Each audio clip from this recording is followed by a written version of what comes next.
हर एक स्त्री को स्वदेशी धोती ही पहननी चाहिए। जो लोग विदेशी कपड़े पहनते हैं वे दास्ता की जंजीर को और भी अधिक मजबूत बनाते हैं। यह कथन कमला नेहरू का है। उन्होंने इलाहाबाद जिले के एक गांव की स्त्रियों की सभा में कहा था। वे उन दिनों गांव-गांव घूमकर स्वदेशी का प्रचार करती थी। वे गांवों में घर घर जाती थी, स्त्रियों से मिलती थी और उन्हें समझाती थी अपने देश का ही बना हुआ कपड़ा पहनना चाहिए। इससे देश की गरीबी दूर होगी और अपने देश का धन अपने देश में ही रह जाएगा। कमला नेहरू में देशभक्ति कूट कूट कर भरी हुई थी। वे देशभक्ति में अपने शरीर, स्वास्थ्य और सुखों को भी भूल जाती थी। उन्होंने अपने आप को देश के चरणों पर न्यौछावर कर दिया था। वे देश की स्वतंत्रता के लिए गांव-गांव पैदल घूमती थी। धूप और शीत की रंच मात्र भी परवाह नहीं करती थी। वर्षा के पानी में भीगती थी, पर स्वदेशी और खद्दर के प्रचार के लिए गांव में जाना बंद नहीं करती थी। कमला नेहरू को केवल अपने ही विदेशी कपड़े जलाने से संतोष नहीं होता था। वे घर घर जाकर विदेशी कपड़े इकट्ठा किया करती थी और उन्हें एक जगह जला दिया करती थी। वे विदेशी कपड़ों की होलियां जलाने के साथ ही स्वदेशी का प्रचार भी किया करती थी। वे स्त्रियों से कहा करती थी, सबको चरखा चलाना व सूत काटना चाहिए और अपने हाथों के कते हुए सूत का कपड़ा पहनना चाहिए। सन 1932 ईस्वी में पुनः आंदोलन की आंधी चल पड़ी। कमला जी ने आंदोलन में भाग लिया। उन्होंने आंदोलन में भाग लेकर दो महत्वपूर्ण कार्य किए। पहला, स्वदेशी वस्तुओं का प्रचार। दूसरा, गांव की जनता को कर ना देने के लिए तैयार किया। कमला जी स्वदेशी के प्रचार के लिए विदेशी कपड़ों की दुकानों पर पिकेटिंग करती थी। वे मर्दाने कपड़े पहनकर हर एक कपड़े की दुकान पर जाती थी और दुकानदार को विदेशी कपड़ा ना बेचने के लिए समझाया करती थी। वे दुकानदार से मिलकर उसके विदेशी कपड़ों पर सील और मुहर भी लगाया करती थी। वे इस काम में धूप और शीत की चिंता नहीं करती थी।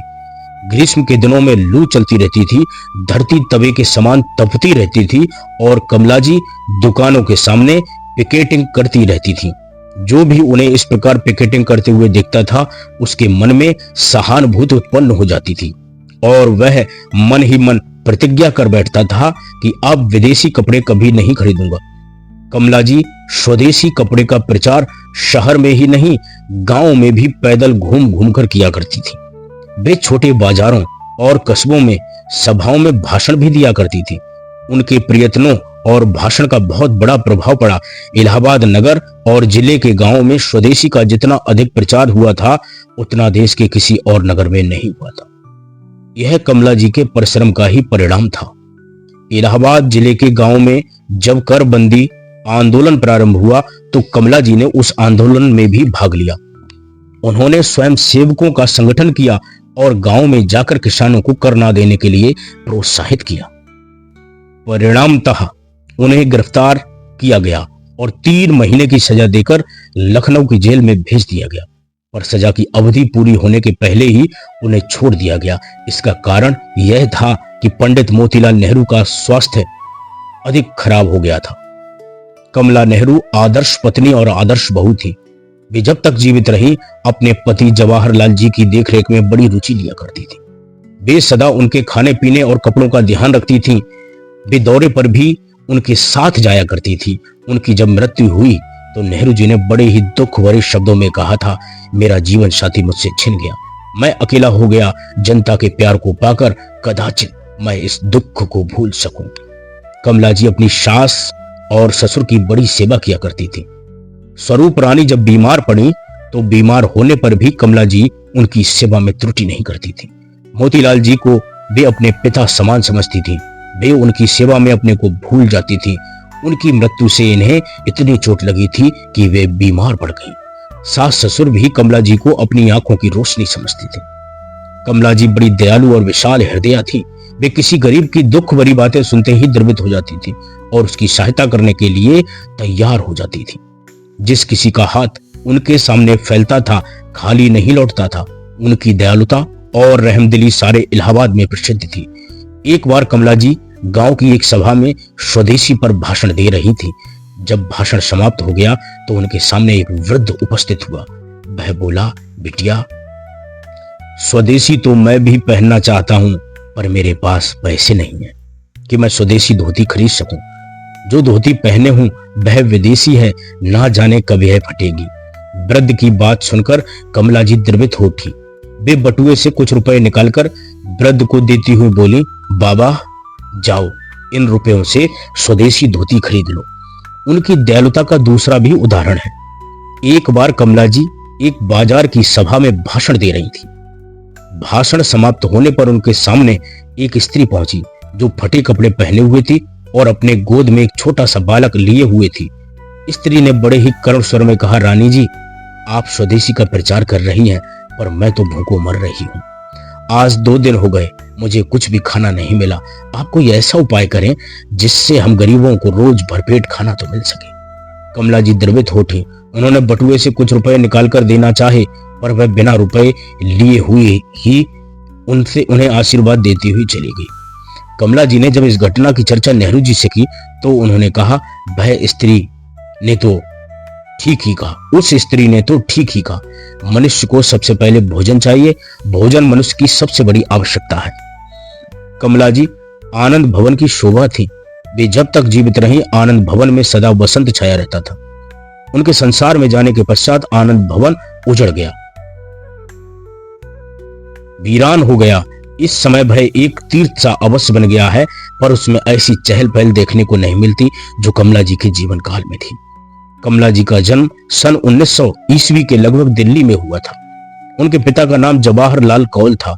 वे एक प्रसिद्ध व्यापारी थे। उनकी 2 संतानें थीं, एक पुत्री और एक पुत्र। पुत्र का नाम कैलाशनाथ था। वे बड़े होने पर सीतापुर में जाकर रहने लगे थे। कमला जी का पालन पोषण बड़े प्यार के साथ हुआ, पर उनकी शिक्षा दीक्षा पर ध्यान नहीं दिया गया। इसका कारण यह था कि उन दिनों कश्मीरियों में पर्दे की प्रथा अधिक थी। लड़कियों को पढ़ाने लिखाने का रिवाज बहुत कम था। कमला जी जो कुछ पढ़ सकी घर पर ही पढ़ सकी। 7 वर्ष की अवस्था में कमला जी अपने निकट के एक रिश्तेदार के यहाँ इलाहाबाद चली गई। उनके रिश्तेदार जॉर्ज टाउन में रहते थे। वहां भी उनकी पढ़ाई लिखाई की ओर ध्यान नहीं दिया गया। वे घर पर ही पढ़कर हिंदी, उर्दू और साधारण अंग्रेजी का ज्ञान प्राप्त कर सकी। सन 1916 ईस्वी में कमला जी का विवाह जवाहरलाल जी के साथ बड़ी धूमधाम से हुआ। कमला जी आनंद भवन में जाकर रहने लगी। उन्होंने थोड़े ही दिनों में अपने गुणों से सबको मुग्ध कर लिया था। 1 वर्ष पश्चात 19 नवंबर सन 1917 ईस्वी को कमला जी ने एक पुत्री को जन्म दिया। उनकी वही पुत्री इंदिरा जी थी जो भारत के प्रधानमंत्री पद पर 17 वर्षों तक बनी रही। 7 वर्ष पश्चात सन 1924 ईस्वी में एक पुत्र भी पैदा हुआ जो केवल 3 दिनों तक जीवित रहकर स्वर्गगामी हो गया। उसके पश्चात फिर कोई संतान नहीं हुई। कारण यह था उसके बाद कमला जी अधिक बीमार रहने लगी थी। सन 1919 ईस्वी में अमृतसर के जलियांवाले बाग का हत्याकांड हुआ। गांधी जी उस हत्याकांड से क्षुब्ध हो उठे। उन्होंने असहयोग आंदोलन की घोषणा की। पंडित मोतीलाल नेहरू और जवाहरलाल नेहरू ने भी आंदोलन में भाग लिया। फलस्वरूप वे गिरफ्तार किए गए और उन्हें जेल की सजा दी गई। कमला जी के हृदय पर भी असहयोग आंदोलन का प्रभाव पड़ा। वे भी आंदोलन में सम्मिलित थी। उन्होंने विदेशी कपड़ों की होलियां जलाई। फलस्वरूप वे भी गिरफ्तार हुई और उन्हें भी सजा दी गई। असहयोग आंदोलन जब बंद हो गया तो सभी लोग जेल से छोड़ दिए गए। सन 1924 ईस्वी के बाद वे बीमार पड़ गए। धीरे धीरे उनकी बीमारी ने उग्र रूप धारण कर लिया। इलाज के लिए उन्हें स्विट्जरलैंड ले जाया गया। उनके साथ इंदिरा जी और कृष्णा भी वहां गई थी। कुछ दिनों बाद ही श्री नेहरू भी वहां पहुंच गए थे। कई महीनों की चिकित्सा के बाद कमला जी भली चंगी हो गईं। उन्होंने नेहरू जी के साथ यूरोप के कई देशों का भ्रमण किया।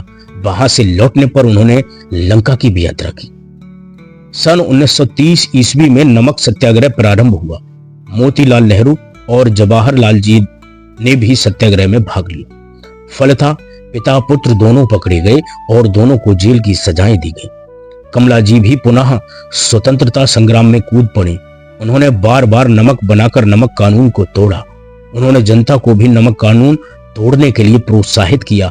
उन्होंने कई सभाओं में भाषण देकर अंग्रेज सरकार के अत्याचारों की निंदा की, पर सरकार ने उन्हें गिरफ्तार नहीं किया। इसका कारण यह था कि उन दिनों उनका स्वास्थ्य खराब था। कुछ दिनों पश्चात कांग्रेस और सरकार में समझौते की बातें चली, अतः सत्याग्रह बंद हो गया। सभी नेता और कार्यकर्ता जेल से छोड़ दिए गए। गांधी जी गोलमेज कॉन्फ्रेंस में सम्मिलित होने के लिए लंदन गए, पर समझौता नहीं हो सका। गांधी जी जब लंदन से लौट रहे थे तो उन्हें जहाज पर ही गिरफ्तार कर लिया गया। फल यह हुआ कि आंदोलन की आंधी फिर तीव्र गति से चल पड़ी। मोतीलाल और जवाहरलाल नेहरू फिर गिरफ्तार किए गए। मोतीलाल को 6 महीने और नेहरू जी को 2 वर्ष की सजा दी गई। कमला जी ने भी आंदोलन में भाग लिया। उन्होंने बड़े बड़े जुलूसों का संचालन किया और बड़ी बड़ी सभाओं में भाषण भी दिए। परिणाम स्वरूप वे भी गिरफ्तार हुए। उन्हें 3 महीने की सजा देकर लखनऊ जेल भेज दिया गया। बीच में ही मोतीलाल जी बीमार पड़ गए। उनकी हालत जब अधिक चिंताजनक हो गई तो उन्हें जेल से छोड़ दिया गया। प्रयाग में उनका इलाज होने लगा, पर बीमारी दिनों दिन बढ़ती ही गई। जब हालत बहुत खराब हो गई तो श्री नेहरू और कमला जी को भी छोड़ दिया गया।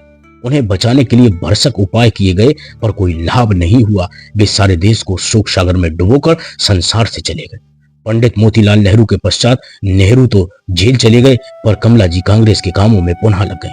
इन्हीं दिनों उन्होंने बंबई जाकर कार्य समिति की सदस्यता के रूप में एक बड़े जुलूस का नेतृत्व किया। उनके साथ पंडित मदन मोहन मालवीय भी थे।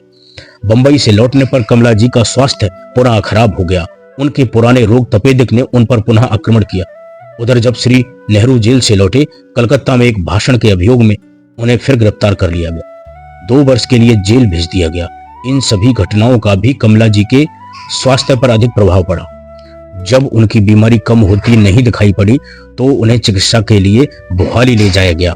उन दिनों नेहरू भी अल्मोड़ा की जेल में गए थे। जब भोपाली में भी कमला जी के स्वास्थ्य में सुधार नहीं हुआ तो उन्हें जर्मनी ले जाया गया। कुछ दिनों बाद वे जर्मनी से स्विट्जरलैंड गई। स्विट्जरलैंड में जब उनकी हालत चिंताजनक हो गई तो नेहरू जी को जेल से छोड़ दिया गया। वे जेल से छूटते ही विमान द्वारा स्विट्जरलैंड जा पहुंचे। कमला जी को बचाने की भरसक चेष्टा की गई, पर वे बच नहीं सके। वे 28 फरवरी सन 1936 ईस्वी को सबको आंसुओं में डुबोकर संसार से चली गई। मृत्यु के समय उनके पास श्री नेहरू, इंदिरा जी और फिरोज गांधी मौजूद थे। कमला जी का दाह संस्कार स्विट्जरलैंड में ही किया गया था। श्री नेहरू उनके फूल इलाहाबाद ले आए थे। उन्होंने उन्हें लाखों मनुष्यों के साथ त्रिवेणी में विसर्जित किया था। कमला जी महान देशभक्त, आदर्श पत्नी, आदर्श मां, आदर्श सेविका और आदर्श संगठन संचालिका थी। भारत के लोग उन्हें युगों तक याद रखेंगे। जय हिंद, जय भारत।